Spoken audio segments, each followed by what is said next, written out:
et depuis une dizaine d'années, j'accompagne des projets d'habitat participatif, dont le premier a été Ecoravi.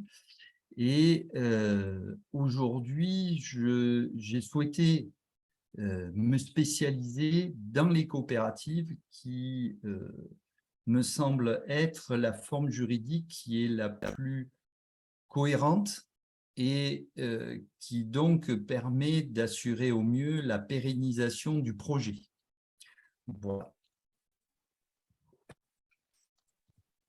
Donc, ce cycle va concerner la mise en œuvre des mécanismes financiers. Tout à l'heure, il y a Valentina qui disait on n'a pas tout, il y a des trous dans la raquette et autres. C'est normal. Il y a un accompagnement, on attaque des niveaux sur des pentes douces, je dirais, pour prendre des images du ski. Et petit à petit, que l'on rencontre des difficultés, petit à petit que l'on avance, ben, il est normal, on avance sur les documents. On ne va pas mettre tout dans le détail, je dirais, dès le départ. Il y aurait trop de choses et ça serait trop décourageant, je dirais. Donc, on vous présente un panel au départ qui vous permet d'avancer et de constituer principalement vos statuts et vos règlements intérieurs. Et puis, ben, quand vous transformez de SCI en coopérative ou quand vous avez créé votre coopérative, ben, on peut passer à la seconde phase qui est plus concrète puisqu'on est dans la mise en œuvre. Voilà. Et donc, c'est l'objet de ce complément qui est là, ici ce soir et sur les prochains mois. Est-ce que vous voyez la totalité de mon écran, la totalité du slide? Parce que moi, j'ai des recouvrements, donc je ne sais pas si vous voyez la totalité ou si ça vient perturber. Oui, Mika, c'est bon. Moi, je vois on voit pas. la totalité, bon, ça va. Je Il n'y a vois que pas moi tout le qui monde. ne le vois pas. Alors, tout va bien, ce n'est pas d'importance pour moi. Donc, donc, au moins les 4 prochaines séances, et je pense que ça ira plutôt vers 6, parce que je pense qu'il y a beaucoup de choses importantes à vous transmettre et qu'en plus, vous aurez de nombreuses questions. Donc, voilà, je vous donne un petit peu le programme qui sera modifiable ou du moins complété par rapport à vos questions et vos demandes. En tout cas, on va rester focalisé véritablement sur la mise en œuvre des mécanismes financiers. Et donc, un élément important juridique, c'est la convention d'apport en compte courant d'associés. Que l'on étudiera d'abord les principes. D'abord, il y aura un petit rappel de quelques bases importantes pour qu'on parte tous du même niveau. Puis, on verra les principes pour pouvoir rentrer dans la matière de la rédaction. Et vous aurez tous un exemplaire de la convention d'apport en compte courant d'associés qui a été profondément simplifié, amélioré, voilà, au printemps. Et puis, donc ça sera une première partie et qui nous prendra à peu près 2 à 3 séances. Et puis, il y aura une deuxième partie qui sera l'approfondissement des mécanismes financiers avec les grands équilibres, les équilibres de trésorerie et les équilibres comptables. C'est quelque chose que beaucoup de groupes ne perçoivent pas, cette différence-là, et c'est important. Et il est important d'arriver à l'équilibre sur les 2 domaines dans le temps. Et notamment, l'équilibre comptable se fait sur un amortissement long. Alors, je parle souvent de 100 ans parce que ça marque les esprits, mais après, ça peut être aussi bien 50 ans, 80 ans ou 150 ans. On verra. Ce qui est important, c'est de comprendre à quoi ça sert tant pour l'équilibre comptable que pour l'équilibre, la pérennisation de votre projet et de ne pas s'arrêter à des chiffres qui semblent nous dépasser dans notre existence. Important après de distinguer le risque de faillite et la cessation de paiement de la SAS coopérative. Il y a souvent une confusion entre les deux qui engendre des frayeurs. Donc, on verra les deux et on verra comment les deux, on peut faire face aux deux pour éviter d'arriver à ce risque. Et une des éléments voilà, qui se mettront au-delà des mécanismes qui seront dits là, c'est de la mise en place du fonds de réserve et la mutualisation de l'énergie financière. Et donc, bien souvent, des groupes se trouvent complètement limités au niveau financier et le fait qu'ils se limitent les limite. Voilà. Et du coup, ça entraîne des frayeurs qui font que des gens retirent leur argent, alors que l'idée, c'est de générer la confiance et l'abondance financière et en répartir le risque, ce qui fait qu'on génère la confiance et du coup, on génère des fonds et du coup, on a des fonds de réserve. Voilà un petit peu l'enjeu de tout ça. Et puis, il y aura également, alors là, c'est vraiment de la perspective pour l'instant, mais qui petit à petit, j'ai bon espoir de créer un écosystème de l'énergie financière qui permettra de faire des transactions sans monnaie ni banque. Voilà, ça sera par simplement des jeux d'écriture, mais ce sont des jeux sérieux. Et c'est exactement voilà, l'aïkido systémique, c'est de reprendre ce que fait le système, mais à notre profit, à notre bénéfice, qui permet voilà, de se passer de ce système dont on ne veut plus et qui ne nous satisfait pas. Est-ce que sur le programme tel que je vous l'ai présenté, vous avez des questions? Voilà, il y aura des moments où je ferai des pauses pour solliciter des questions. Si vous en avez, souvent, écrivez un petit mot. Et comme ça permet de savoir si vous avez des questions. Et donc, les séances se feront tous les lundis, 19h, voilà, sauf empêchement. Mais on établira voilà, cette régularité pour au moins 4 séances et je pense plus vraisemblablement pour 6 séances. Voilà. Donc, si tout va bien, je commence sur le rappel de quelques bases importantes.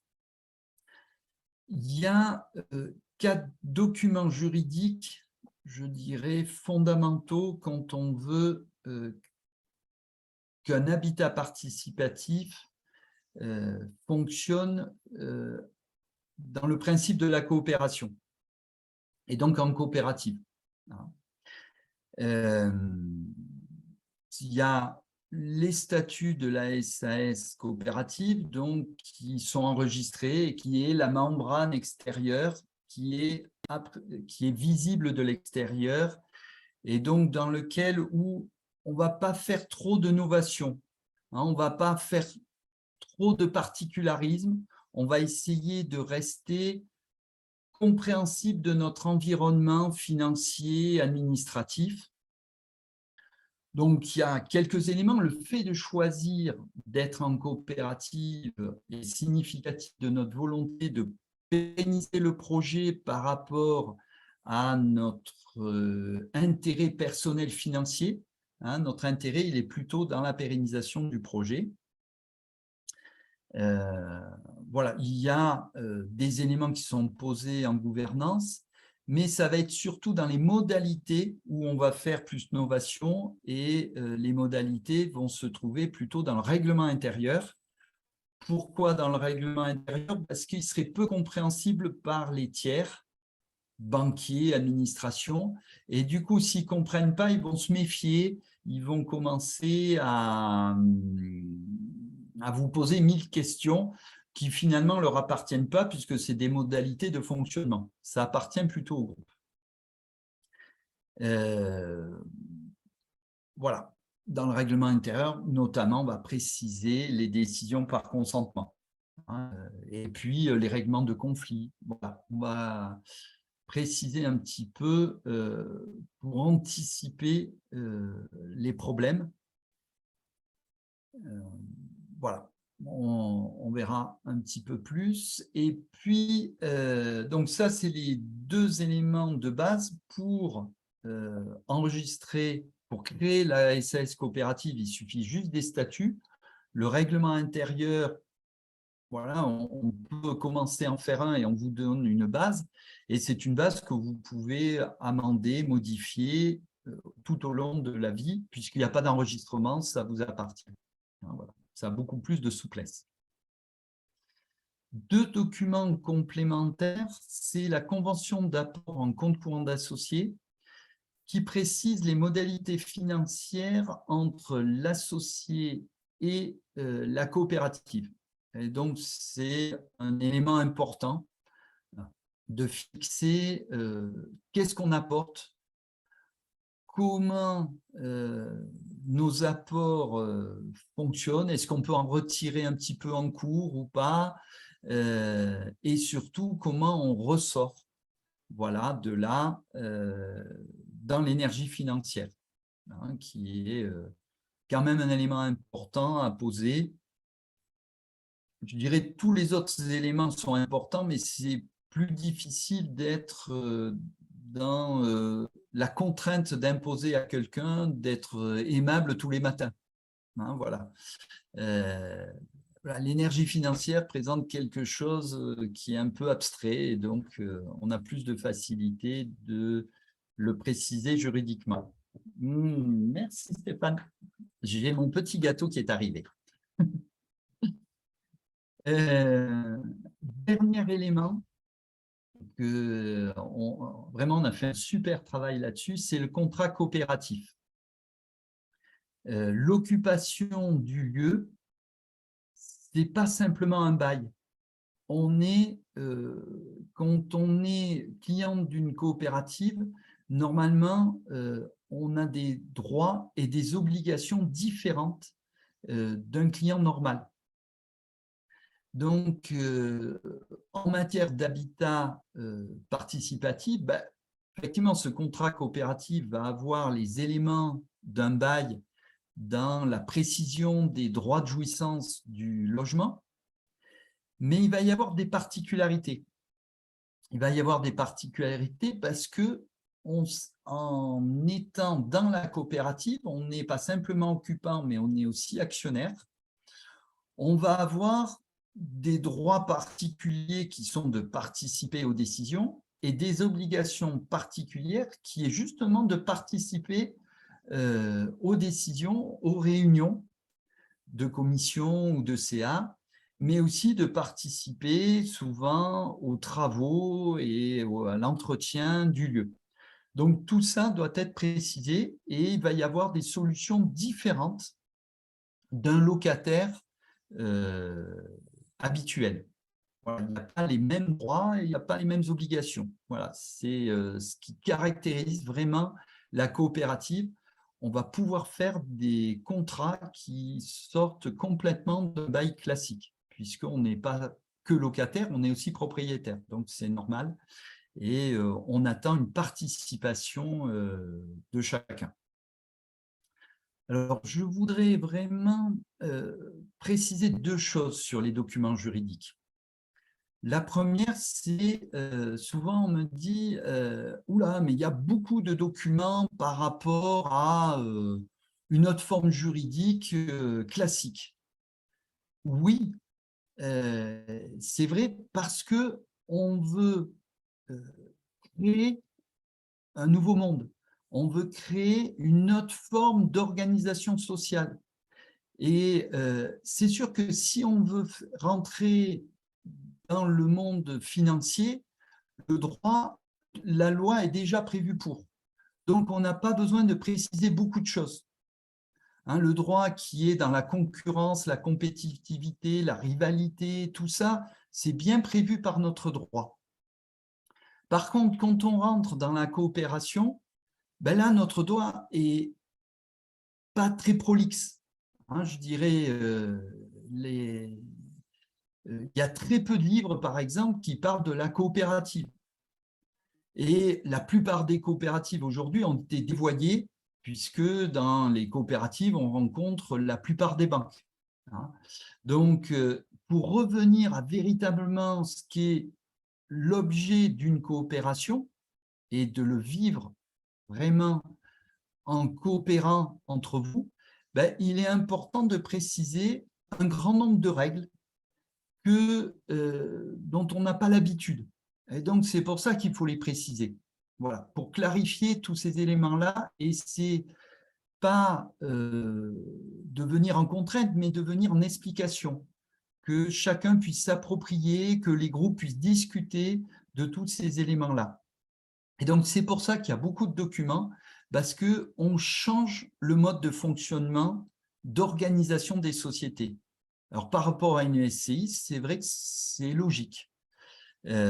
Par contre, ce que l'on s'efforce de faire au niveau des passages, c'est d'avoir des documents qui soient simplement écrits pour qu'ils soient compréhensibles de tous. Car le plus important, c'est que vous sachiez retrouver les informations dans ce qui est écrit. Pour que si vous avez des différends, de pouvoir le retrouver par vous-même et non pas juste de vous en remettre à un prêtre qui va vous traduire le latin juridique qui vous est proposé. Voilà. Ça, c'est la première des choses. Deuxième chose, c'est bien savoir que jamais dans la pratique, on fait exactement ce qui est marqué dans les documents, que ce soit de la loi ou que ce soit les documents juridiques qu'on a établis. Personne ne le fait, y compris nos députés, sénateurs et présidents de la République qui doivent être garants normalement, voire même les juges, hein, il faut le savoir. La pratique fait que bien souvent on déroge. Et ce n'est pas grave.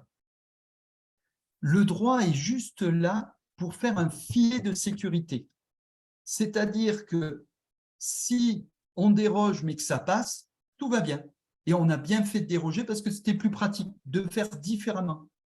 Par contre, si ça ne passe pas, qu'on est déséquilibré, qu'il n'y a plus d'accord de consentement entre les différents associés, les documents juridiques qu'on a mis là en place sont des filets de sécurité qui permettent de vous rattraper. Quand vous tombez, hop, vous ne tombez pas plus bas que ce sur quoi vous étiez d'accord au départ. Parce que plus bas, c'est quoi? C'est la mise au contentieux.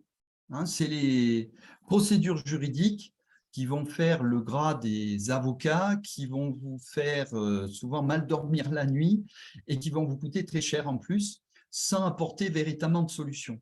Et j'espère que nous sommes à même d'apporter des outils qui nous permettent de dialoguer, d'être plutôt dans le dialogue que dans les procédures.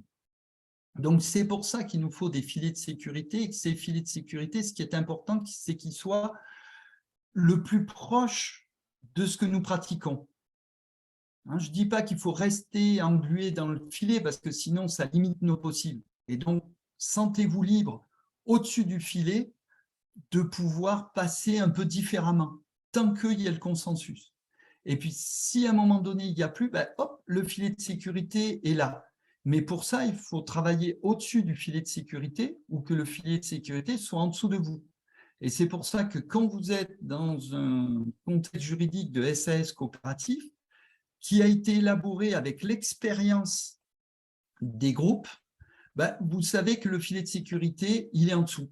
Et même si vous n'en avez pas eu toute la compréhension, voilà, l'expérience des différents groupes qui sont accumulés et que l'on vous transmet vous permettra de vous rattraper assez facilement. Si c'est dans d'autres contextes, il y a des SI qui fonctionnent très très bien. Mais il se trouve qu'il y a plein de SI qui se transforment parce qu'ils s'aperçoivent des limites et qu'ils s'aperçoivent surtout que quand il n'y a plus d'accord, ben là, le filet de sécurité, il n'est pas dessous. Ou alors, il est très en dessous et du coup, la chute est quand même assez importante. Donc voilà, l'important, c'est tous ces documents juridiques sont des filets de sécurité qui sont au plus proche de vous. Et c'est pour ça que régulièrement, on les adapte par rapport au retour qu'on a dans la pratique et qu'on essaye de réduire les mailles, de le rendre plus souple, plus moelleux et plus proche de ce que vous faites. Voilà ce qui me semblait important de préciser. Et oui, voilà, tous ces documents nous permettent de changer un peu la façon de faire pour être plutôt dans la coopération, pour être plutôt dans le dialogue et dans la compréhension de ce qui se passe, dans la conscience de ce qui se passe, plutôt que d'être dans un environnement juridique qu'on ne maîtrise pas et dont on laisse des professionnels nous expliquer qu'est-ce qu'on a signé, comment il faut faire, ainsi de suite. Je pense que voilà, c'est l'acquisition de notre liberté qui est en jeu que de pouvoir établir nos règles. Mais quand tout va bien, on n'a pas besoin de tous ces documents. Hein, voilà, on pourrait même faire une société de fait. Pourquoi créer des statuts si on était sûr de s'entendre bien? On crée une société de fait, ça marcherait très bien. On peut acheter, on peut faire tout ce que l'on veut dans la société de fait. La seule chose dans la société de fait, c'est que dès qu'il y a des tensions, ben là, on ne sait plus où est le filet de sécurité, autre que d'aller voir un juge et dire dites-nous quelle est la solution pour nous départager.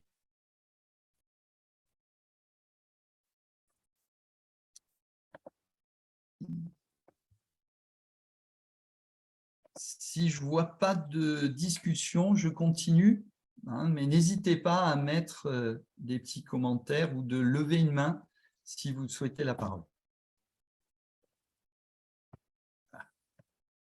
Voilà. Alors, on passe à la convention d'apport en compte courant d'associés. Il y a un prérequis qui est l'adhésion au statut avec la prise d'au moins une action dans la coopérative. Hein, pour pouvoir signer une convention d'apport en compte courant d'associés, faut-il être associé? C'est réservé véritablement aux associés, qu'ils soient de catégorie A, B, C, D, E, F, peu importe, mais on doit être associé pour pouvoir signer cette convention d'apport en compte courant d'associés.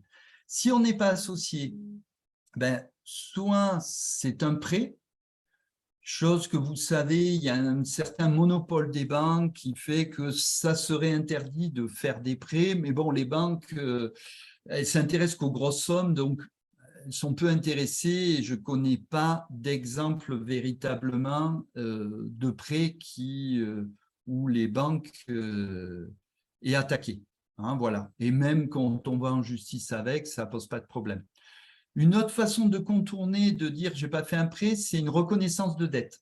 C'est-à-dire que la SAS coopérative reconnaît qu'elle a reçu de l'argent et qu'elle doit le rembourser. Et elle prévoit les modalités. Voilà, quand on n'est pas associé, il y a ces deux éléments qui permettent d'établir le montant, qu'est-ce qui se passe pour le remboursement, notamment hein, quand on prête. L'essentiel pour nous, c'est de savoir comment on est remboursé. S'il n'y a pas ces documents, ce n'est pas très, très grave. Hein, le fait que vous ayez versé une somme sans justification à un tiers vous permet de lui réclamer. Mais s'il n'y a rien de prévu et que émotionnellement, il commence à y avoir des tensions, c'est un peu compliqué quand même. Hein, il n'y a rien, chacun, hein, l'esprit humain il fait en sorte qu'à un moment donné, on est d'accord. Et puis petit à petit, chacun va mémoriser de manière différente ce qu'il a compris de l'accord, jusqu'au point où chacun va penser que l'accord prévoyait des choses différentes. Et si on est passé de la préhistoire à l'histoire, c'est grâce à l'écriture, ça permet de se dire, à cette date-là, on était d'accord sur ce point-là. On peut faire changer nos accords, les faire évoluer, mais si on n'est plus d'accord, on revient à ce sur quoi on était d'accord à ce moment-là. Et si on part en justice, ben, au moins, le juge pourra savoir que s'il n'y a rien, ça va être soumis à son bon jugement. Donc, la solution ne va plus dépendre de nous, de ce qu'on a convenu ensemble, mais d'un magistrat en fonction de son humeur, en fonction des études qu'il a fait, en fonction de l'expérience qu'il a eue, ben, il va juger différemment. Voilà. La différence, donc, si on établit un accord, qui n'a pas besoin forcément de formules magiques juridiques pour être valable. Un simple bout de papier où vous mettez reconnaissance de tête ou convention de prêt, peu importe. Est-ce que vous m'entendez toujours? J'ai ma connexion qui est devenue instable. Ça va? Oui, Mika, on t'entend bien. Oui, on t'entend bien, Mika. Bon. OK. Donc, un simple bout de papier où déjà vous marquez ce que vous êtes d'accord ensemble, ça vous permet moralement déjà de revenir à ce que vous étiez d'accord et de ne pas faire confiance qu'à votre mémoire. Et puis surtout, votre mémoire est des fois déformée avec les discussions que vous pouvez avoir derrière, aux peurs que vous pouvez avoir derrière. Donc, ça vous permet de retrouver ce sur quoi vous étiez d'accord. Et si un juge vient derrière, il interprétera au moins les accords, il saura ce que vous vous êtes dit à un moment donné. Ça ne veut pas dire forcément qu'il va juger que là-dessus, mais en tout cas, il va se baser dessus puisque le juge doit rechercher l'intention des parties. Et l'intention des parties, si elle n'est pas écrite, c'est difficile de trouver. Donc voilà, on va parler que de la convention d'apport en compte courant d'associés, et donc le prérequis, c'est d'avoir au moins une part, et une part est suffisante. Deuxième chose, la convention d'apport en compte courant d'associés est un contrat entre l'associé et la SAS coopérative. C'est un contrat un peu particulier parce qu'en fait, il y a une base commune qui est décidée en assemblée générale avec une fourchette de personnalisation pour chaque associé. On pourra décider de quelque chose qui soit que pour un seul associé. Et à ce moment-là, il faudra l'assemblée générale ou le conseil d'administration, suivant vos statuts, qui valide que… C'est moins bon? Oui, il y a une coupure de quelques secondes, Mika. Oui. Pardon. Donc, je disais que l'assemblée générale ou le conseil d'administration donne la base commune avec les fourchettes de personnalisation qui peut être négociée pour chaque associé pour tenir compte des circonstances. Cette fourchette peut être déterminée aussi en fonction de certaines catégories d'associés, en disant ceux qui ont mis moins de 100 000 euros, voilà ce qui va s'appliquer, et ceux qui ont mis plus de 100 000 euros, voilà ce sur quoi il s'applique. Personnellement, je préfère plutôt qu'on prévoie tous les cas parce que quelqu'un qui a moins de 100 000 euros aujourd'hui peut être demain à plus de 100 000 euros et inversement. Donc voilà, si on prévoit plutôt des cas qui correspondent à tous, c'est préférable. Et en fonction, on va dire, pour ceux qui sont à moins de 100 000 euros d'apport, voilà ce qui se passe. Pour ceux qui sont à plus de 100 000 euros, voilà ce qui se passe. On peut déterminer des éléments. Et puis, on peut, pour un associé de manière spécifique, parce qu'il y a une situation spécifique, prévoir un contrat qui ne sera valable que pour lui, mais à ce moment-là, il faudra qu'il soit accepté par au moins le conseil d'administration, voire l'assemblée générale. Voilà. Au plus, ça sera dérogatoire et au mieux, ça sera de l'assemblée générale pour que tout le monde soit averti, pour pas qu'il y ait un abus de confiance. Comme on est à la fois actionnaire et on signe avec notre propre société, il est important qu'il y ait de la transparence à l'égard de tous les associés. Voilà. Et que tout le monde puisse connaître les conditions de chacun. Dans un habitat participatif, attendez-vous à vous mettre tout nu devant tout le monde, à tous les niveaux. Voilà, je pense que ça, c'est important de le savoir, en respectant la pudeur de chacun, mais voilà, ce qui rentre dans le cadre du collectif doit être transparent pour chacun. Voilà, c'est une des règles importantes. Véronique, tu as levé la main et je te Oui, remercie, puisque tu es la première. merci Mika. Donc, les dernières phrases que tu as dit, c'est en même temps, on est actionnaire de la société et en même temps, on crée cette société. C'est ça que tu as dit ou je n'ai pas très bien compris? Non, vous êtes actionnaire et en même temps, vous signez un document avec votre propre structure. Voilà, c'est que vous êtes des deux côtés des signataires du contrat. Vous êtes en tant qu'associé, mais quand c'est la SAS coopérative qui signe, vous êtes aussi associé dedans. Donc, vous êtes un peu des deux côtés. Donc, ce qui demande de la transparence. Voilà, il y a des choses que l'on peut faire avec des tiers, avec moins d'informations pour l'ensemble des associés.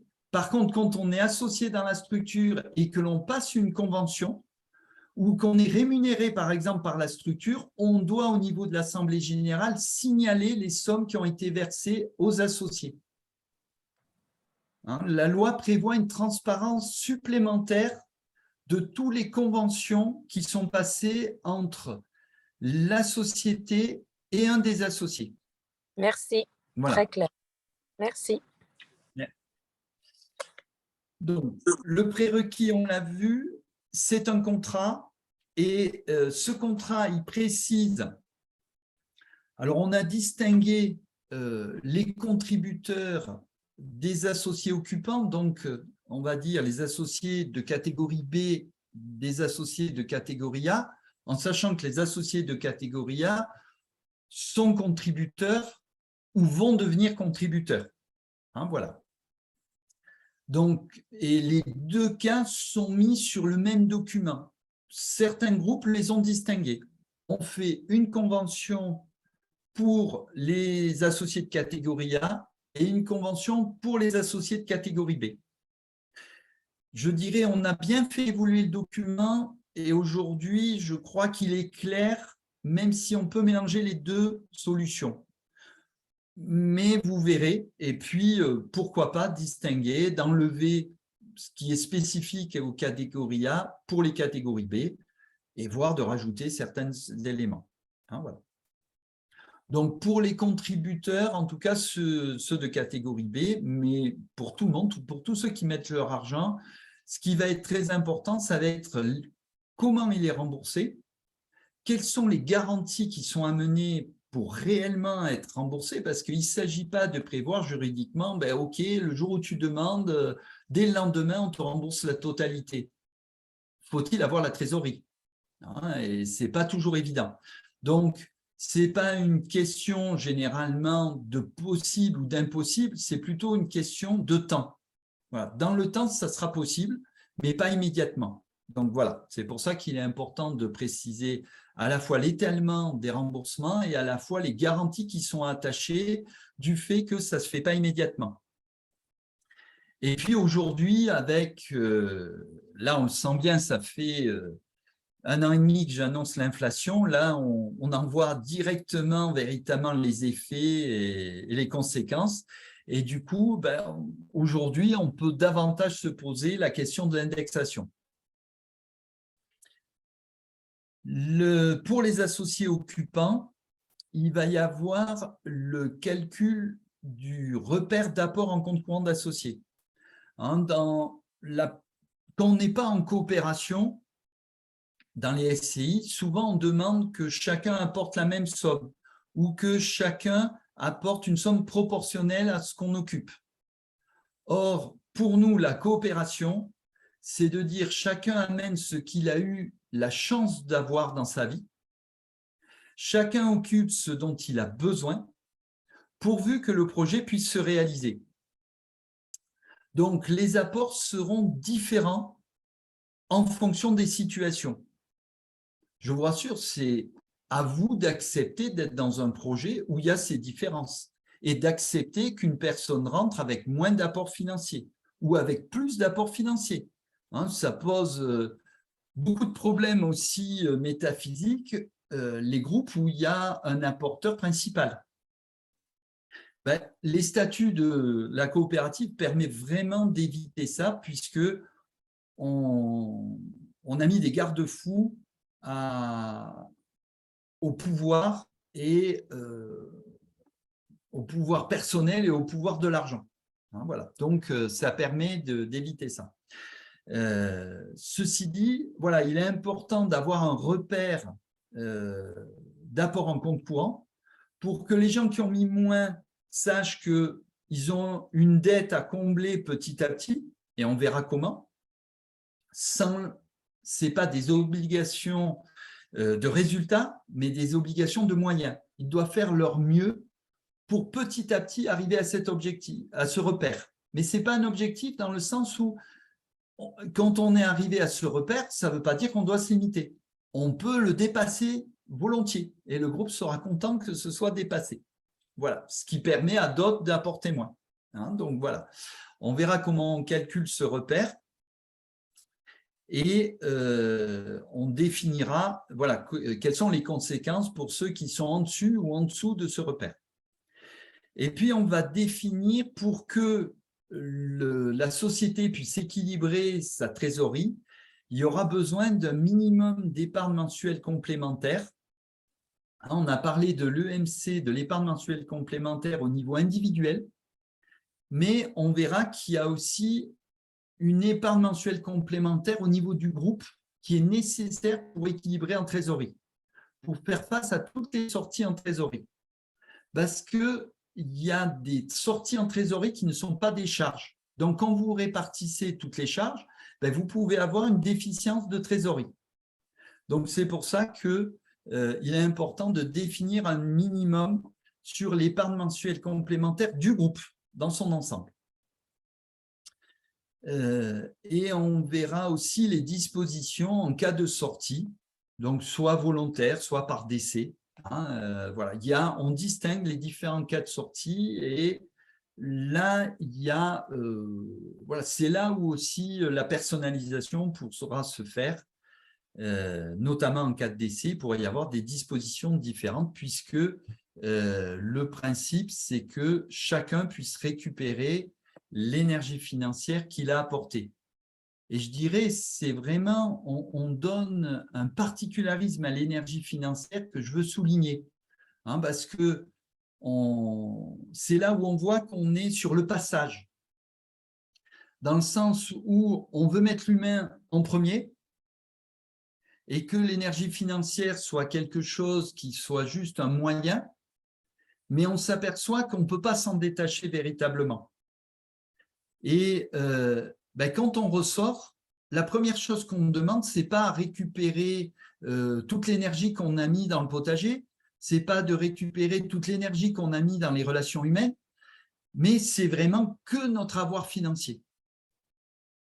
Donc là, voilà, je trouve que c'est légitime par rapport où c'est que nous en sommes, mais je dirais on n'est que sur le passage. Voilà, et que c'est à être un peu moins revendicatif des fois sur l'énergie financière, qui est la seule énergie à qui on demande à la fois d'être récupérée en totalité par rapport à ce qu'on a mis, et en plus même avec indexation, avec des intérêts, avec autre chose. Que celui qui a mis beaucoup d'énergie pour construire des choses, pour le potager, souvent il n'a pas de retour. Et je remercie à l'Aérium, il a été demandé l'apport en industrie. C'est quelque chose que j'ai noté et que l'on verra sa place à un moment donné, une fois en tout cas qu'on aura décrit l'ensemble.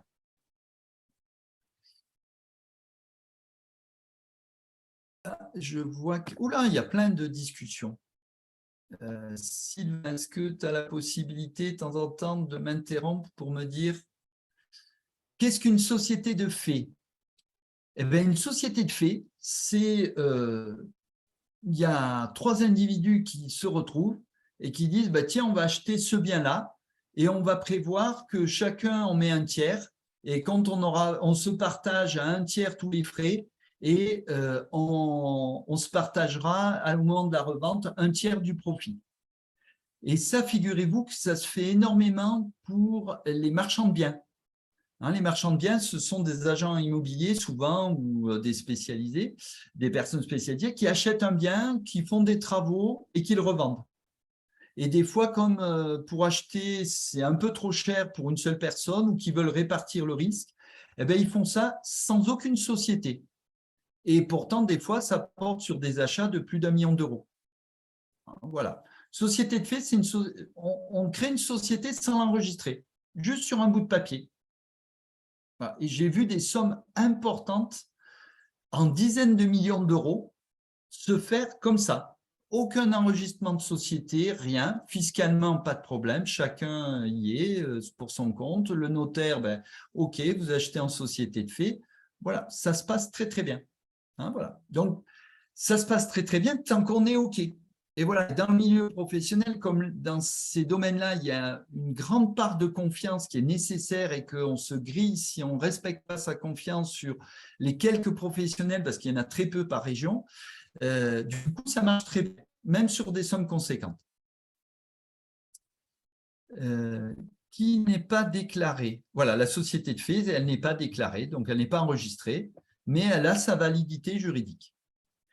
Une société qui est déclarée, oui, voilà, à ne pas sortir de son contexte. Ouais. Voilà, c'était vraiment pour vous dire, oui, on peut le faire s'il n'y avait pas de tension humaine. Or, quand on vit ensemble, pour moi, les tensions sont même quelque chose de nécessaire. S'il n'y avait pas de tension, ça voudrait dire qu'il y a des gens qui n'osent pas être eux-mêmes. Et ça ne serait pas bon. Voilà. Les tensions sont nécessaires pour faire évoluer les choses. C'est sur les tensions qu'on fait évoluer énormément un collectif, un projet. Donc, vraiment, en tout cas, voilà, au passage, on est vraiment pour préciser le maximum de choses, de pouvoir se dire le maximum de choses, de pouvoir à des moments dire, ben voilà, on s'est dit ça, que ce soit dans les documents juridiques là, mais il y a aussi toutes les décisions que vous prenez en assemblée générale, qui sont écrites et qui permettent de dire, ben, voilà ce qu'on a décidé à cette époque-là. Maintenant, on peut décider autre chose. Mais si on ne se met pas d'accord pour décider autre chose, ben, on reste sur la décision que l'on a prise à un moment donné. Hein, voilà. Alors, il y a quelqu'un qui me dit « c'est top, je viens d'arriver ». Merci. C'est Vincent. OK. Eh bien, voilà. Pour le petit tour, il n'y a pas d'autres personnes qui lèvent la main. Donc, je vais emboîter sur les remboursements et il est 20h20. Donc, nous avons encore une demi-heure. Si ça vous fait trop à un moment donné, voilà, vous me faites un signe.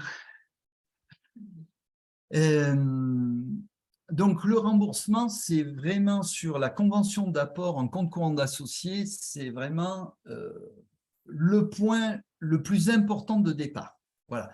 Parce que c'est celui qui va donner la confiance à pouvoir mettre de l'argent.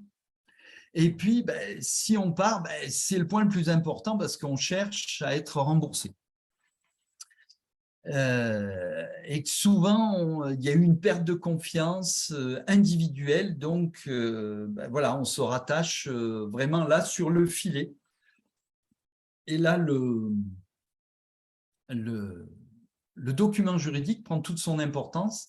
Hein, je vous ai souvent dit, voilà, un professeur de droit en première année de droit m'avait dit on fait un contrat de mariage pas pour se marier, mais pour divorcer. Voilà, c'est quand les tensions apparaissent que c'est. Donc, et la finance est basée sur la confiance. C'est le terme crédit. Hein, le terme crédit, ça veut dire confiance. Voilà. Et toute la finance se base sur la confiance. C'est important de l'établir, de la conserver. Et elle ne se décrète pas, la confiance. C'est vraiment un cheminement. Hein, et la confiance est réciproque. Si on n'a plus confiance à quelqu'un, la personne n'a plus confiance en vous.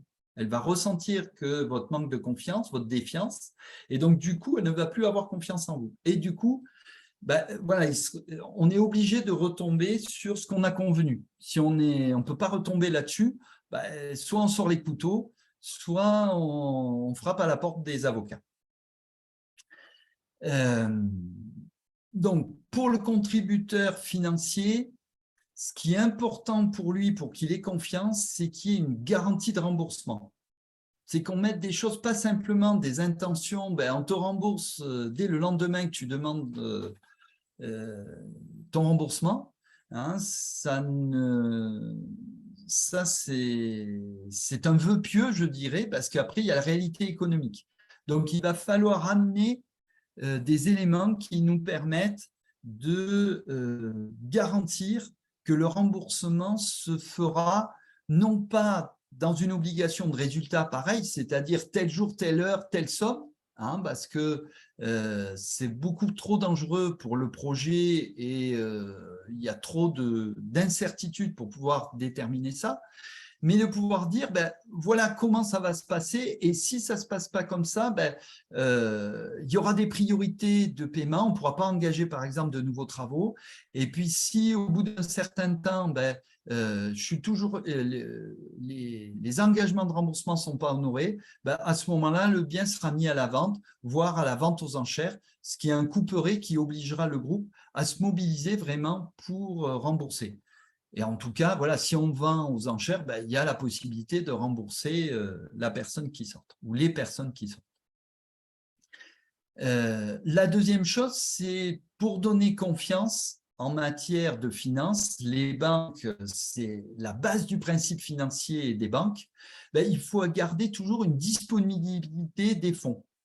Hein, les banques gardent 8% de disponibilité des fonds. Donc, si vous, dans votre collectif, vous arrivez à générer une confiance qui vous permet d'avoir une disponibilité de fonds, un fonds de réserve, hein, ce que l'on verra, de 10 à 15%, qui n'ont pas besoin d'être laissés sur le compte bancaire. Hein, on verra tout ça. Mais en tout cas, ça va rassurer tout le monde et du coup, il y aura moins de précipitation à retirer son argent et surtout d'un effet domino. J'ai vu dans plusieurs groupes, à partir du moment où il y en a 2-3 qui cherchent à sortir, les autres se disent « Oula, si je ne sors pas maintenant, je n'aurai jamais mon argent ». Et après, tout le monde veut sortir et du coup, bah, ça provoque ce qui s'est provoqué au niveau des banques, au niveau de Goldman Sachs, c'est qu'ils se sont trouvés à court de liquidité et du coup, ils ont dû être en cessation de paiement et être en faillite. Donc, voilà, c'est important d'avoir un volant de disponibilité qui permet de satisfaire au moins aux besoins pressants. Hein, voilà. De l'autre côté, pour pérenniser le projet, ben, c'est un peu l'opposé. Il faut une souplesse de remboursement. Hein. Donc, voilà, on cherchera à concilier souplesse de remboursement et garantie du remboursement. La différence entre les deux, c'est une question de temps et de confiance. Pareil, dans le projet a besoin de faire des investissements à long terme, alors que les contributeurs financiers ont souvent besoin de retirer à court terme. Donc, comment on peut concilier ces deux antinomiques, hein, ces deux éléments antinomiques? Voilà. Ce sont des éléments que l'on va traiter véritablement dans la convention d'apport en compte courant d'associés. L'expérience m'a montré qu'il y a vraiment deux profils de contributeurs financiers. Hein, je parle de contributeurs financiers qui soient de catégorie A ou de catégorie B, qui habitent ou pas dans le lieu. Donc, il y a deux types. Maintenant, ce sont des types, évidemment, qu'il y a des mixtes, qu'il y a des éléments différents. Mais bien souvent, on retrouve ces deux éléments, et puis il y a des gens qui sont à l'intermédiaire. Il y a les petits apporteurs, mais ils ont apporté peu, mais ils ont tout mis, tout ce qu'ils avaient. Et du coup, pour eux, l'important, c'est qu'on les rembourse rapidement. Ils n'ont rien pour se retourner, ou pas grand-chose. Donc, voilà, souvent leur demande, c'est qu'ils soient remboursés rapidement. Comme ils ont apporté peu, c'est beaucoup plus facile de rembourser que quelqu'un qui a apporté la moitié des fonds du collectif. Hein. Voilà.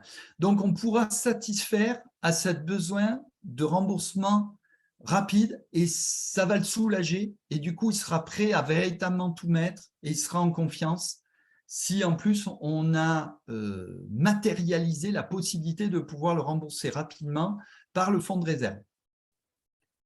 Il sait que sur le fonds de réserve, il y a largement de quoi le rembourser. Ça le sérénise. Voilà. Et du coup, il ne va pas demander de manière anticipée, il ne va pas anticiper son remboursement par rapport à ses besoins. Deuxième profil, c'est celui qui apporte beaucoup. Ceux qui ont un apport important, généralement ont une réserve encore à côté. Pas toujours, mais bien souvent, ils ont une réserve. Et ce qui est important pour eux, ce n'est pas de récupérer rapidement, mais d'être sûr qu'ils vont être remboursés. Parce que leur reste à vivre, ce qu'ils ont, ils l'ont déjà de côté. Ils ont mis 200 ou 300 000 euros déjà de côté, ou ils ont un appartement qu'ils peuvent revendre. Donc, ils savent qu'ils n'ont pas fondamentalement besoin de retirer, en tout cas, la totalité des sommes qu'ils ont mis. Mais par contre, ils ne veulent pas se faire avoir. Ils ne veulent pas perdre la face vis-à-vis de tous les amis qui lui avaient dit « mais attention, c'est dangereux, qu'est-ce que c'est cette secte ?» ainsi de suite. Et voilà, ce qu'ils ont besoin, c'est vraiment d'avoir des garanties que dans le temps, ils seront remboursés et d'avoir peut-être une partie qui est remboursée assez rapidement. Voilà. Donc, on a des profils différents et il faudra qu'on réponde à chacun de ces profils. Véronique ? Merci, Mika. Justement, comment tu fais pour gérer cette chose qui est antinomique, c'est-à-dire que des personnes partent parce qu'elles ont perdu la confiance et en même temps, la souplesse de remboursement et les garanties sont basées sur la confiance. Comme tu disais tout à l'heure, c'est antinomique puisque les personnes partent, voilà, plus de confiance. Donc, comment… alors, ce n'est pas mon cas, je précise. J'ai confiance en la vie. Mais voilà, je n'arrive pas à comprendre comment ça peut se passer pour d'autres personnes qui ont perdu toute confiance de signer, si tu veux, un document qui donnerait les accords de remboursement avec la SAS en même temps que la quitter. Ok, ben la dernière partie, effectivement, je la prends. Sur le comment, là, je pose quels sont les objectifs le pourquoi de la convention d'apport en compte courant d'associés. Donc, je ne vais pas rentrer dans le comment, puisque le comment, on va le voir dans la rédaction.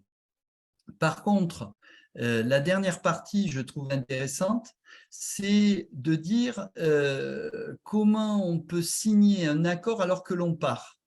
Alors moi, je vais dire une chose, c'est que si on ne signe pas d'accord, on est dans le flou complet. Et quand on est dans le flou complet, la seule solution, c'est d'avoir recours à un tiers qui va trancher. Qui va trancher sur quelle base ? Compliqué.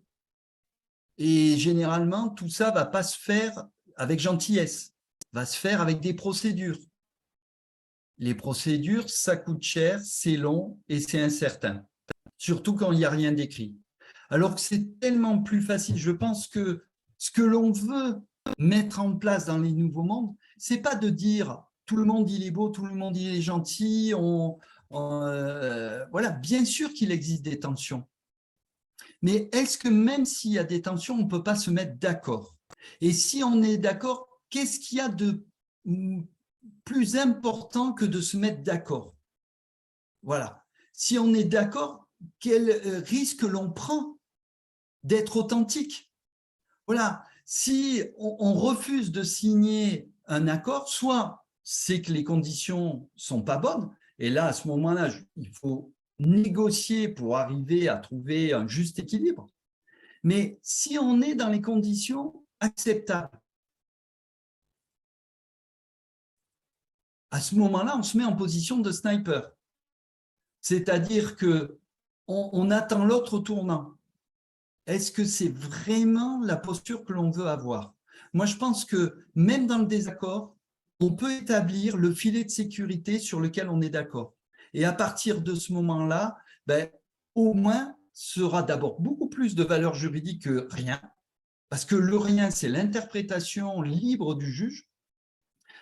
Deuxièmement, dans les documents qui vous sont proposés, vous avez plein de garanties qui sont réelles, qui ne sont pas simplement basées sur je te fais confiance.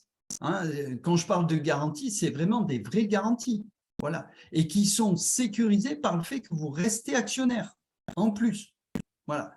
Et là, vraiment, vous êtes acteur de ce qui se passe. Et ceux qui prennent l'engagement ont non seulement une responsabilité juridique, mais en plus ont une responsabilité morale. Et dans le microcosme des écolieux, c'est important quand même, cet élément-là. Et j'espère qu'on est capable d'avoir des paroles qui sont respectées. Voilà. En tout cas, moi, la position de sniper, c'est quelque chose que je trouve appartenir vraiment au monde de la concurrence, de la rivalité, du conflit, hein, voilà, et que je souhaite voir disparaître de ce que l'on établit. Et donc, c'est d'être capable, même si la confiance part, de recréer un minimum de bases sur lesquelles on peut être d'accord. Voilà. Et mieux vaut un mauvais accord qu'un bon procès, comme le dit la sagesse populaire. Voilà. Et en tout cas, ça nous permet d'être maîtres de notre destin, parce qu'après, voilà, si on n'est plus d'accord, on ne s'est pas compris sur la façon du remboursement. Qui c'est qu'on appelle? La mafia, les juges, les avocats, tout ça, on perd le contrôle. On est vraiment dans ce que l'on rejette, je pense, dans la philosophie.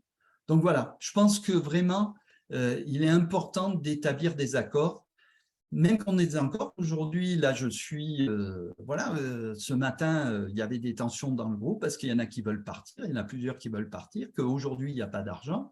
Mais voilà, si on ne se met pas d'accord, qu'est-ce qui se passe? On va dans le mur tous, et dans l'incertitude, il y a tellement de méfiance que ceux qui restent ne peuvent pas construire sur… peut-être que demain, on reçoit une assignation en justice. Donc, s'ils ne peuvent pas construire, ils ne peuvent pas rentrer de l'argent qui permettrait de rembourser les personnes qui sortent. Et inversement, ceux qui sortent et qui n'ont pas d'accord, ils se retrouvent devant… Ils ne peuvent plus rien faire, quoi, juste… d'avoir une énergie mauvaise et de proférer tout un tas d'insultes auprès des personnes qui restent. Et alors, ça ne va pas faire avancer le public, quoi. Ça éloignera des gens qui pourront peut-être contribuer à leur permettre de rembourser, qui pourront contribuer au projet et leur permettre de rembourser.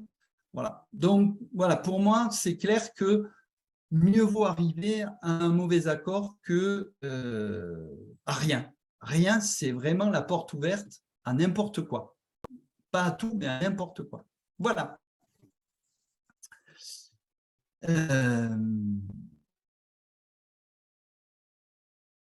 Habitants, contributeurs et contributeurs solidaires non habitants, hein, il y aura un choix aussi à voir s'il y a une priorité de certains par rapport à d'autres ou une égalité.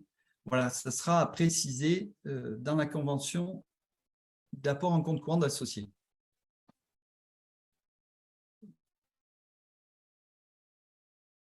Alors, attendez, je regarde.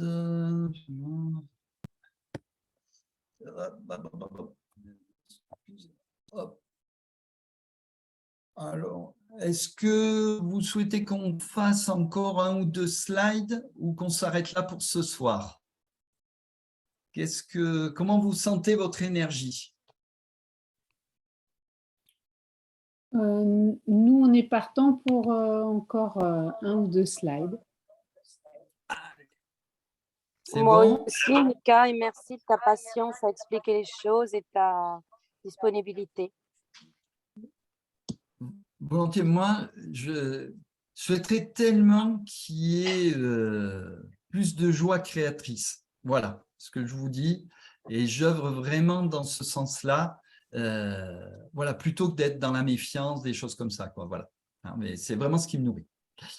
Le hameau début. Le hameau début Françoise. le hameau début veut bien encore une diapo. Allez, c'est parti. Mais Donc, une diapo en français. pardon, en français? Une diapo en Qu'est-ce que français. Ah oui, une diapo. Oui, oui, Toi, tu dis des excusez-moi. slides. On n'a pas compris pourquoi. Ouais, On est... ouais. Il se la joue il, maintenant. y a des Alors. il y a des anglophobes. Merci de me rappeler alors. Merci Non, en fait, de me rappeler. parce que alors. c'est le village gaulois ici. Le hameau C'est début bien. X. Donc, ben, voilà, on va voir concrètement une des garanties. Hein, c'est voilà, il y a voilà, les deux slides suivants, c'est vraiment les garanties concrètes que l'on prend. Donc, la première, je l'appelle la bombe atomique, je dirais. Hein, c'est si un paiement n'est pas effectué. Alors, on a mis après 2 ans, mais vous pouvez choisir la durée que vous voulez. Simplement, plus long, ça nous paraît long au passage, et plus court, ça peut être un peu juste. Voilà, mais si... alors, c'est toujours pareil, hein, quand on parle de la convention d'apport en compte courant, il faut se mettre des deux côtés. C'est-à-dire, d'un côté, de se mettre dans la position, ben, je sors et j'ai besoin de mon remboursement, et on se met généralement dans ce cas-là, mais il faut se mettre aussi, je reste et je vais devoir contribuer au remboursement de ceux qui partent. D'accord ? Donc, c'est ce qui va nous permettre l'équilibre entre les antinomiques dont on a parlé tout à l'heure. Voilà. Alors, donc voilà, on a prévu que si au bout de 2 ans, un paiement n'est pas effectué, la bombe atomique, c'est la mise aux enchères du bien immobilier. Il pourrait y avoir aussi la mise en cessation de paiement, là, puisqu'on n'est plus dans un délai raisonnable pour respecter ses engagements. Ce qui pourrait conduire à long terme à la liquidation, ce qui est souhaitable pour personne. Hein, voilà. Donc, voilà, on a mis cet élément-là qui est le garde-fou, qui est de dire au groupe, attention, si au bout de 2 ans, vous n'avez pas rempli vos obligations, je peux demander la mise aux enchères du bien. Et même, on n'attend même pas les 2 ans, puisque 6 mois avant l'échéance, vous verrez, on envoie une lettre recommandée pour déjà prévenir le groupe que voilà, on part vers la vente aux enchères. Donc là, soit le groupe a eu le temps de réagir, soit à ce moment-là, ben, peut-être qu'il faut mieux aller vers la vente et que chacun reparte avec son énergie financière. Donc ça, c'est la garantie vraiment massive. Et qui va motiver véritablement le groupe à trouver des solutions. Voilà. Le contributeur, du coup, va privilégier, en sachant qu'il y a cette garantie-là, c'est pour nous la volonté d'amener le contributeur à privilégier la négociation sur la procédure. Parce que 2 ans, il n'y a pas de procédure qui dure moins de 2 ans. Je crois que le hameau début en a l'expérience. Hein, les procédures, surtout de ce type-là, qui ne sont pas prioritaires, qui ne sont pas durées, mais voilà, si vous avez une des parties qui souhaite faire durer, ben, vous en avez pour 10 ans au moins pour obtenir votre paiement. Alors que là, vous avez un élément massue qui est la mise aux enchères qui est contractuelle. Donc, à ce moment-là, s'il ne voudrait pas s'exécuter, vous pouvez demander un référé même, hein, puisque là, c'est clair, l'engagement est clair. Donc, c'est moins long d'être là-dessus. C'est moins onéreux pour tout le monde parce qu'on ne fait pas appel aux avocats. Hein.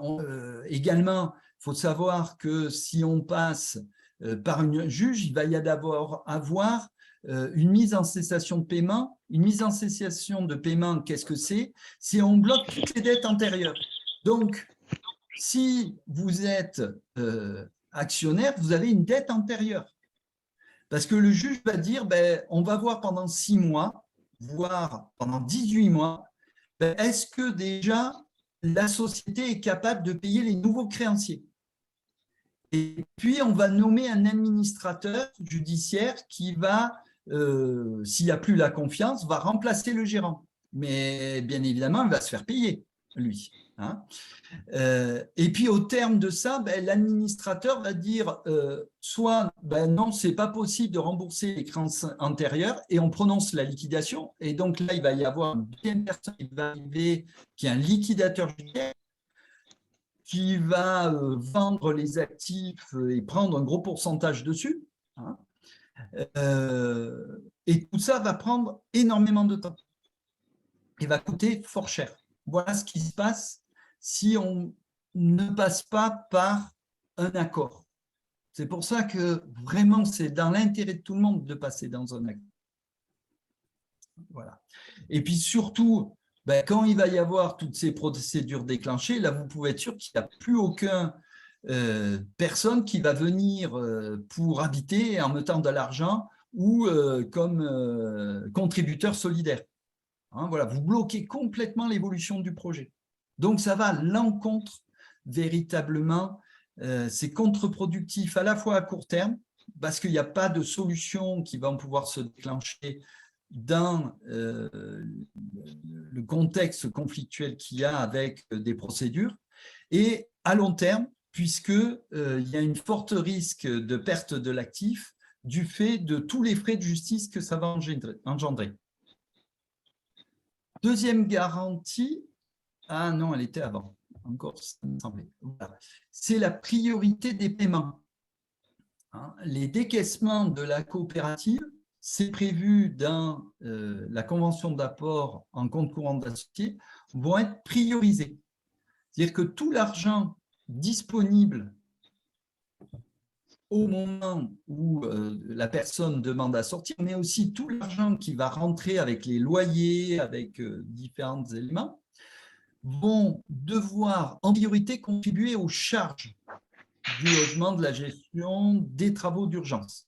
Hein, voilà, tout ça doit être payé en premier. Deuxième élément, c'est l'échéance des banques. Pourquoi? Parce qu'autrement, c'est eux qui vont vous mettre en cessation de paiement et en liquidation et que ça va vous coûter cher. Et au final, vous devrez les rembourser en priorité avant de rembourser les comptes courants d'associés. Donc, c'est pour ça, c'est l'intérêt bien compris d'un associé de dire on paye d'abord les charges, on paye d'abord les banques.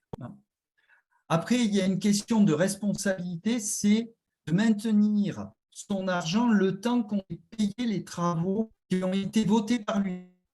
Si je me mets dans une copropriété, si vous avez voté les travaux, c'est pas simplement vous devez maintenir votre avance, vous devez payer les travaux. Ce n'est pas celui qui rentre qui paye les travaux, même si les appels de fonds sont après, et même si c'est lui qui va en bénéficier, hein, ça va être vous qui avez voté les travaux. On ne demande pas de payer définitivement les travaux, on vous demande juste de laisser votre argent le temps que les travaux soient payés, hein, les travaux qui sont lancés et votés soient payés, et derrière, la priorité, ça va être votre remboursement. Petit élément de souplesse, on a prévu qu'aussi les travaux votés d'urgence ou inférieurs à 2 000 € par an, donc les petites maintenances, hein, s'il y a une fuite, on ne va pas laisser la fuite faire. C'est de votre intérêt aussi qu'il y ait les réparations qui soient faites. Hein, voilà. Donc voilà ce qu'on a prévu prioritairement en décaissement et qui est dans l'intérêt bien compris de l'associé, même sortant. Et après, on le rembourse. Ce qui bloque quoi? Eh bien, ce qui bloque, alors, le paiement des actions pour les associés sortants, bon, ça, c'est pas grand-chose, hein, donc c'est juste, on l'a mis pour la bonne logique, parce que le principe, c'est de rembourser les comptes courants d'associés avant les actions pour que la personne qui soit créancière reste actionnaire, ce qui lui permet d'avoir accès à tous les documents comptables et juridiques de la société, notamment de participer aux assemblées, Voilà, ça permet tout ça. Et ça paraît, c'est un rôle, quoi, c'est plus un rôle qui lui permet d'avoir plus de droits qu'un créancier normal à ce niveau-là. Et puis, les travaux non votés qui n'ont pas été encore votés au moment du départ et qui sont supérieurs à 2 000 €, ceux-là ne pourront pas être engagés tant que les comptes courants d'associés des personnes sortantes n'aient pas été remboursés. Et là, ça bloque les gens, hein, ça bloque les collectifs. Pas immédiatement, mais sur le moyen terme, rapidement. Donc, c'est un élément qui incite les groupes à rembourser les sortants. Et c'est un élément que vous pouvez contrôler si vous êtes actionnaire. C'est beaucoup plus difficile à contrôler si vous n'êtes plus actionnaire, que vous n'avez plus accès au compte. Hein, voilà. Bien évidemment, le groupe ne va pas faire des réserves financières si elle n'a pas payé par ailleurs les comptes courants des associés sortants. Hein, voilà. Et le remboursement du capital social à la fin. Mika, Voilà il y a une un petit question là. peu, ouais, les deux garanties principales que vous avez au remboursement, qui sont du juridique et du financier, qui permettent d'être vraiment dans le concret de la matière pour garantir le remboursement. Alors, les questions. Alors, il y en a une, c'est comment les nouveaux arrivants, habitants ou les prêteurs vont connaître s'il y a un conflit, vont connaître en fin de compte cette longueur de la procédure. Ben là, de toute façon, soit vous basez la relation dès le départ, qui doit être une relation de confiance, par un gros mensonge, qui vont sentir presque immédiatement et qui, en tout cas, ils vont découvrir très rapidement s'ils rentrent dans le collectif. Donc, quelle pourra être la confiance des gens qui arrivent et auxquels vous n'avez pas prévenu des conflits en cours? Et je vais me rebaser sur le hameau des Buis, ça leur a été très difficile d'avoir des nouveaux quand il y avait tout un tas de procédures. Parce que, bien évidemment, qu'ils vont le savoir.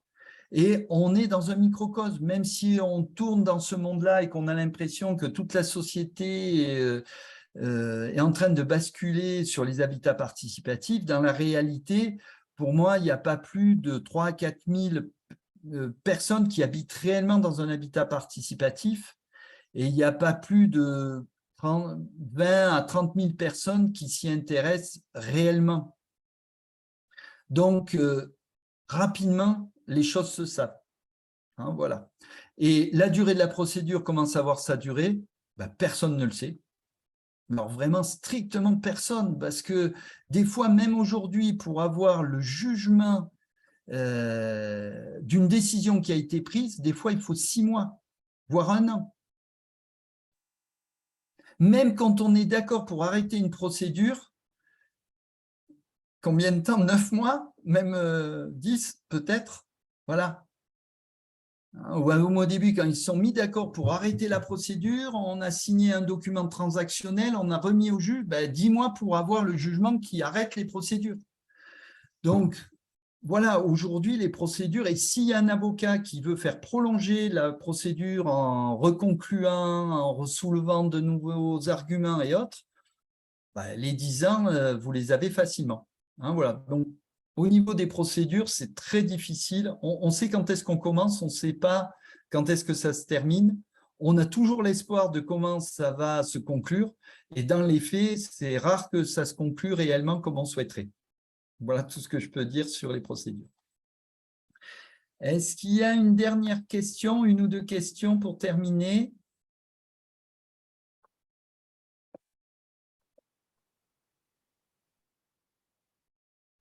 Eh bien, je vous demande très rapidement, il nous reste 10 minutes, si vous pouvez donner 2-3 mots de retour. Est-ce que cette première séance de cet accompagnement vous a mis en appétit pour la suite? Et puis, si vous avez une petite pépite que vous avez découvert, repartagez-la à tout le monde. C'est bien de réactiver la mémoire, de la consolider. Voilà, je vais arrêter le partage, comme ça on va se voir tous. Hop. Je voudrais bien parler, moi, la première. Allez, vas-y, volontiers. Pour moi, c'était des concepts déjà travaillés avec mon groupe, mais c'est super de refaire comme une synthèse, comme un récapitulatif. Et avec les choses écrites que tu as mis, je peux faire des notes beaucoup plus claires et précises. Merci beaucoup et à bientôt. Ça me donne de l'appétit pour la prochaine fois, bien sûr. Merci. Alors, dans le même groupe, il y a Claire. Et puis après, il y aura Véronique. Moi, c'est Et Mathias. pareil. Voilà, c'était pas mal de répétitions, mais c'est vraiment très très bon d'avoir ces répétitions pour que ça s'ancre bien. Voilà, donc je suis satisfaite de la séance et voilà, et j'attends la suite. La pépite, je réfléchissais. La seule chose que j'ai marquée dans mon carnet, c'est que le droit, c'est toujours un filet de sécurité et que bah, il faut aussi oser aller au-delà. Et voilà. Alors, je suis désolé pour Chandelode que j'ai vu il y a quelques semaines. Alors, c'est vrai que, voilà, hein, je redis toujours un petit peu la même chose quand même. Surtout sur cette première partie, voilà, les 2-3 prochaines séances, mais il y a toujours des petites choses qui permettent de creuser, d'approfondir. Tout à fait. Parce que dans un accompagnement présentiel, oui, je donne plus d'intensité, mais aussi il y a moins un brossage complet. Hein, voilà. Par contre, vraiment, la deuxième partie, ça sera vraiment des choses importantes à mettre en place. Voilà. Véronique? Ce qui me vient vraiment, c'est que je suis dans la gratitude de t'entendre, Mika, parce que tu amènes toujours vers la gentillesse et trouver un accord qui nous convienne aux deux parties. Pour moi, c'est indispensable, même si nous sommes d'accord que nous ne sommes plus d'accord. Donc, merci pour ta patience et d'amener vers de la gentillesse et de l'affection. Merci, Mika. Merci beaucoup.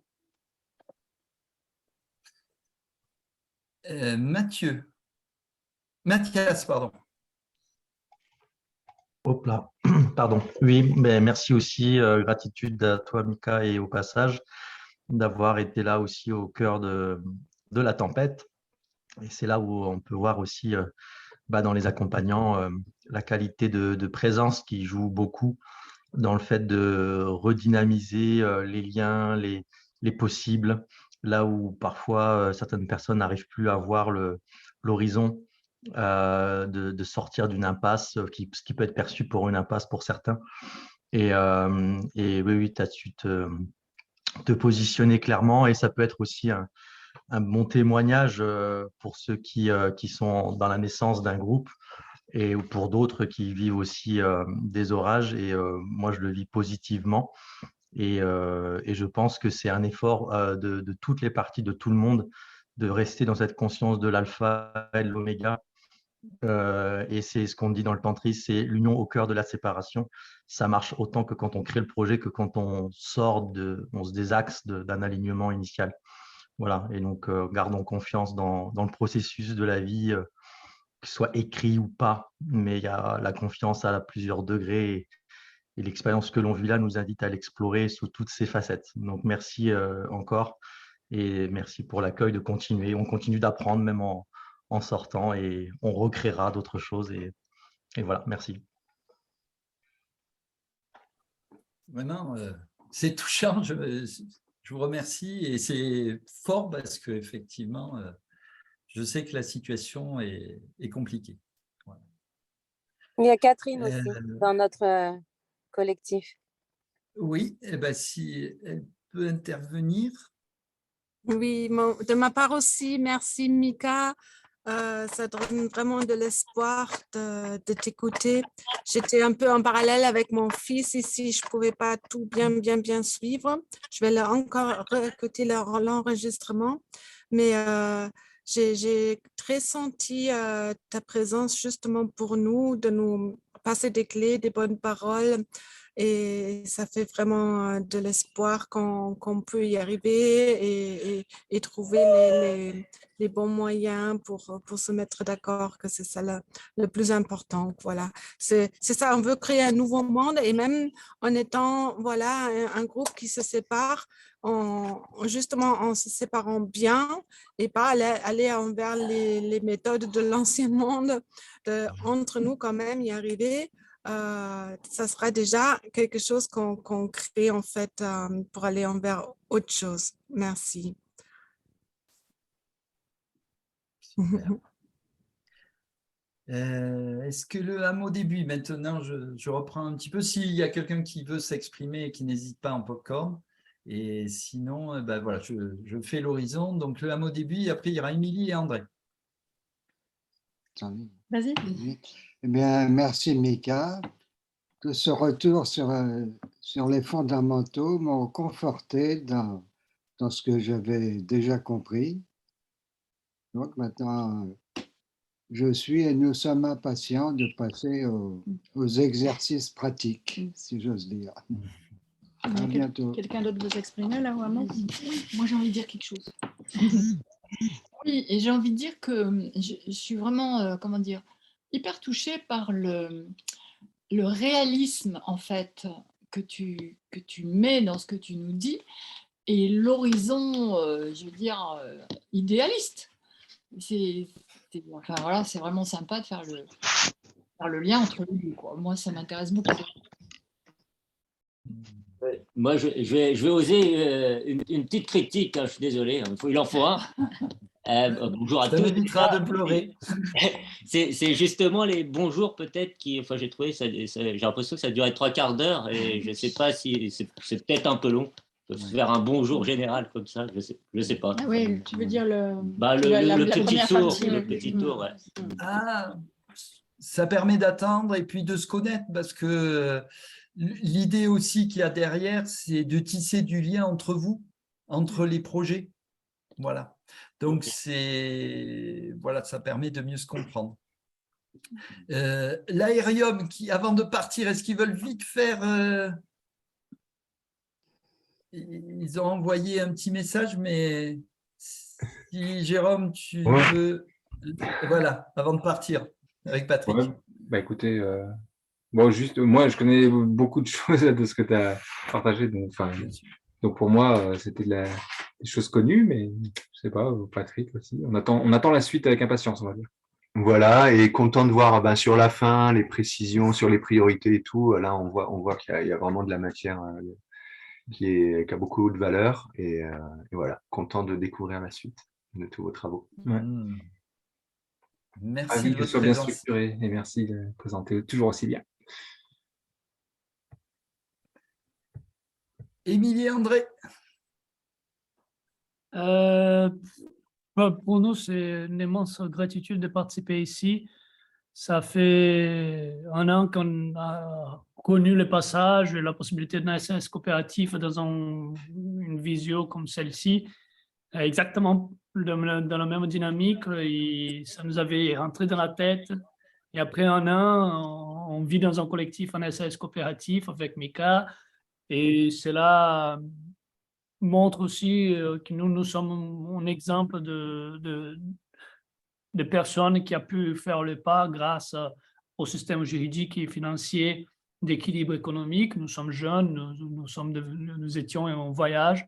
Donc, en plus de pouvoir mettre la main dans la pratique et voir ça inspirer des gens, ça, c'est magnifique.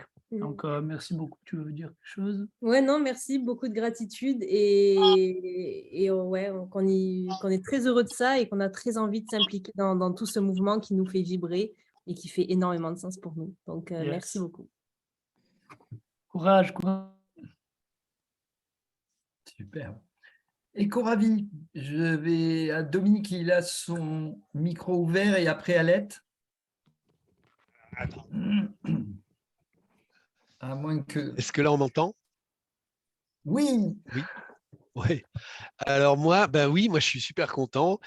J'ai été peut-être un peu en pointillé, mais j'ai chopé des pépites pour moi.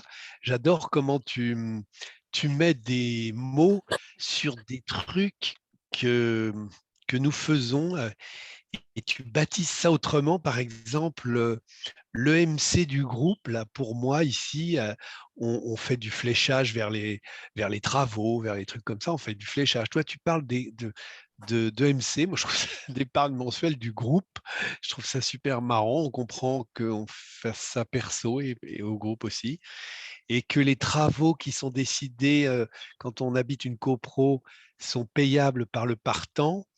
Bah, effectivement, c'est un très gros avantage d'être dans notre système puisque on ne va pas les payer en fait et on demande juste de maintenir l'argent disponible. Alors peut-être qu'on va les payer, peut-être pas, mais en tout cas, l'usage, c'est de les payer, quoi. J'ai vécu ça, bien entendu, c'est de les payer et c'est bon de le dire, quoi. Ça calme un peu certaines ardeurs et de ce fait aussi rester associé.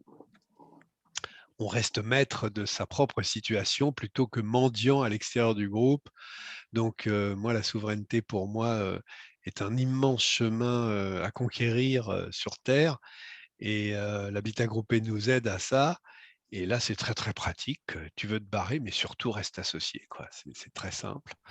Et assume tes engagements avec les travaux engagés. Enfin, merci de mettre des mots sur ce qu'on vit. C'est vachement bien parce que c'est mieux ancrable dans la connaissance intellectuelle, quoi. Merci. Alors, je suis très ému de tous les honneurs que vous me faites, mais je tiens à remercier Sylvain et Vincent qui ont fait un travail remarquable tout le long, depuis le début de l'année, là. Vraiment, il y a eu un énorme travail par eux et voilà, je tiens à honorer, je suis qu'un maillon. Voilà, je suis qu'un maillon et je veux bien le préciser. Et puis, notre secrétaire général aussi, qui contribue, pas directement au contenu, mais en tout cas nous aide, nous soulage énormément sur l'administratif. Voilà. Alette.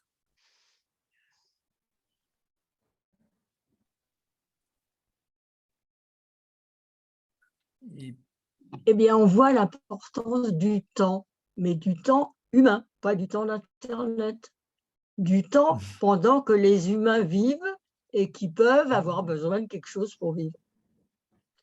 C'est à tous les moments. Quelquefois, l'humain n'est pas assez concret quand on dit l'humain au centre. Moi, ce que je pousse, le temps, c'est la peau de l'humain, mais pas celui d'Internet, celui qu'on vit entre la naissance et la mort. Voilà. Merci. C'est ça qui me plaît beaucoup dans ce que tu fais. J'ai dit. Terre de naissance, Valentina et Alexandre.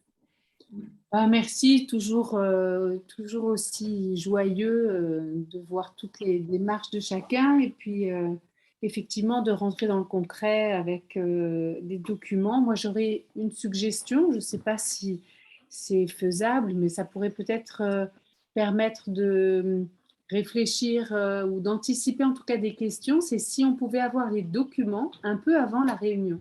Parce que j'imagine que tu ne les as pas fait ce soir à 18h, les documents. Donc, c'est vrai que si on pouvait les avoir, ne serait-ce qu'un jour ou deux avant, ça permettrait de les lire ensemble et de préparer des questions ou en tout cas de savoir quelles sont les zones qui sont très claires pour nous, puis celles qui le sont peut-être moins et qui nous demandent d'être plus attentifs parce que du coup, il y a des moments, ça va vite aussi, les explications, et il y a des choses qui, ensuite, à la relecture, on peut se dire, mais là, c'était quoi vraiment? Voilà, c'est juste cette suggestion-là. Et puis, c'est vrai que les temps de rencontre au début, c'est chouette, au début et à la fin. Et en même temps, c'est vrai aussi qu'on a besoin de voir beaucoup de choses. Donc ça serait chouette de trouver un équilibre. Moi, j'ai beaucoup ressenti ça dans le CA, notamment. Où du coup, on a moins de temps pour aller dans le cœur du sujet. Voilà. Mais ça se discute. Moi, gratitude pour cette clarté qui permet de mettre en mots effectivement ce qu'on a dans le cœur. Et c'est un bel outil de communication. avec les gens avec qui on vit. Très précieux. Oui, puis vraiment un outil pour mettre en œuvre cette autre façon d'être au monde aussi. Ça, je trouve que c'est vraiment très intéressant. C'est-à-dire que comment effectivement trouver des outils pour aider chacun, et nous y compris, à trouver le chemin qui n'est pas dans le conflit, mais dans le fait de se séparer dans la joie, de se respecter, et de prendre ses responsabilités en allant jusqu'au bout, même quand la chose ne va pas à l'endroit où on veut, mais les responsabilités qu'on a prises, on les amène au bout, quoi. Ouais, ça c'est chouette. Heya. Heya. Merci. Bon, la prochaine fois, il n'y aura pas besoin de se présenter puisqu'on s'est déjà présenté. Et peut-être que je demanderai à Serena, qui n'est plus parmi nous, mais d'envoyer les sites des différents groupes qui assistent. Comme ça, vous pourrez, voilà, vous vous connaîtrez. Donc voilà, ça permettra d'aller plus vite en démarrage. Voilà. Et puis, vous précisez que tous ces documents, c'est le fruit de l'expérience sur le terrain. Hein, c'est à la fois le fruit de l'expérience des créations, mais aussi des difficultés qui sont créées tout au cours des accompagnements que l'on fait. Et actuellement, je m'occupe plus tellement des créations, mais je m'occupe plutôt des difficultés. Et donc, chaque fois qu'il y a une difficulté, je regarde, est-ce qu'on avait prévu, est-ce qu'on avait les outils qu'il fallait, et puis s'il n'y a pas, on améliore. À chaque fois, on améliore. Voilà. Donc, ça part vraiment du terrain. Ce n'est pas de la conceptualisation. Après, on cherche à conceptualiser, on cherche à simplifier, on cherche à améliorer, mais ça part vraiment de questions qui se posent vraiment sur le terrain d'abord. Voilà. Jean-Luc, excuse-moi, je t'ai oublié quand j'ai parlé du hameau des Buis. Oui, alors moi je voulais juste témoigner, tu parlais de la transparence effectivement par rapport au conflit. Donc, moi, ça a été un élément important parce que j'ai intégré le hameau il n'y a pas très longtemps. Donc, effectivement, j'ai trouvé ça très transparent. J'ai eu la curiosité aussi d'aller voir sur le site de la ferme des enfants pour savoir quel était le son de cloche de l'autre côté, je dirais. Et donc, voilà, ça m'a permis effectivement de me faire mon opinion et de décider d'intégrer le hameau des Buis parce que j'ai senti que rien n'était caché. Tout était transparent par rapport à la manière dont ça s'était passé, donc ça c'est important. Et puis, moi j'ai noté une pépite que j'ai particulièrement appréciée. On apporte ce que l'on a et on occupe ce dont on a besoin. Et ça, je trouve c'est extraordinaire parce que c'est vrai qu'on n'a pas tous la même chance, notamment au niveau financier, et de pouvoir, même lorsque son apport financier est limité, de pouvoir bénéficier d'un logement et en fonction de ses besoins, c'est vraiment formidable, quoi. J'ai aimé cette pépite-là, donc je l'ai écrit et je l'ai souligné et je la garderai. Merci encore, Mika. Merci d'avoir partagé. J'ai Anita qui est arrivée en cours et qui est pas loin d'où je suis. Qui a déjà passé une journée complète avec moi, mais elle ne s'est pas lassée. Elle est venue rejoindre. Mais alors, si Anita, quand tu as la possibilité de nous rejoindre, c'est volontiers d'avoir ton témoignage. Et je voudrais… maintenant, il y a Vincent et Sylvain. Je pense que c'est Vincent… notre Vincent, Sylvain. Coucou, c'est moi, ouais. C'est ça, oui. Ouais. C'est Vincent qui est là. Ouais, moi j'ai pris en cours. Merci à tous parce que je regardais pas Mika, je vous regardais tous. Et j'étais là pour voir les feedbacks et je vois que c'est des super feedbacks, les gens, que vous avez l'air tous contents. Donc voilà, merci à tous. Et objectif atteint. Et la suite, ce n'est que le début. Donc à très vite. Bonne soirée à tous. Un grand merci Vincent de toute ta contribution. D'ailleurs, là-dessus, je tiens à dire que c'est nous les maillons et c'est Mika qui est à l'origine de tout ça. Et nous, on est les petites mains, les petits secrétaires pour réussir à mettre ça en forme.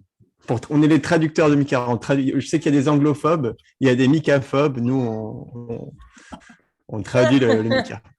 Les Mika. Surtout en Vincent. portugais, parce que... Je vais rebondir là-dessus. Je suis entièrement d'accord avec ce que dit Vincent. Et Vincent a vraiment fait un gros travail sur tous les documents. Moi, je l'ai accompagné un peu, mais voilà, je suis entièrement d'accord avec ce que dit Vincent. Et merci à toutes et à tous. Je suis content d'être là avec vous ce soir. Merci. André, Vincent, tu voulais... Vincent, si tu peux aussi partager la vidéo que tu avais faite sur votre projet, je pense que ça pourrait intéresser à tout le monde de la voir. Ouais, avec plaisir. Je vous envoie, je Vous le mettre vous dans ferai un le petit chat mail parce avec. que c'est très bien fait. Je vous envoie ça tout de suite. Sur la recherche de financement. Avec plaisir.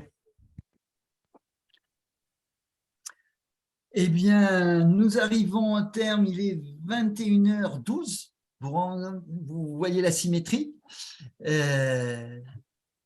Vous pouvez reprendre une activité normale.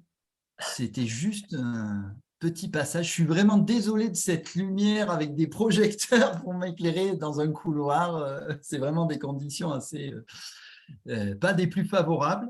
J'espère que lundi prochain, on se retrouve à la même heure, normalement avec le même lien, où on vous enverra bien le lien avec le bon code. Je suis vraiment désolé.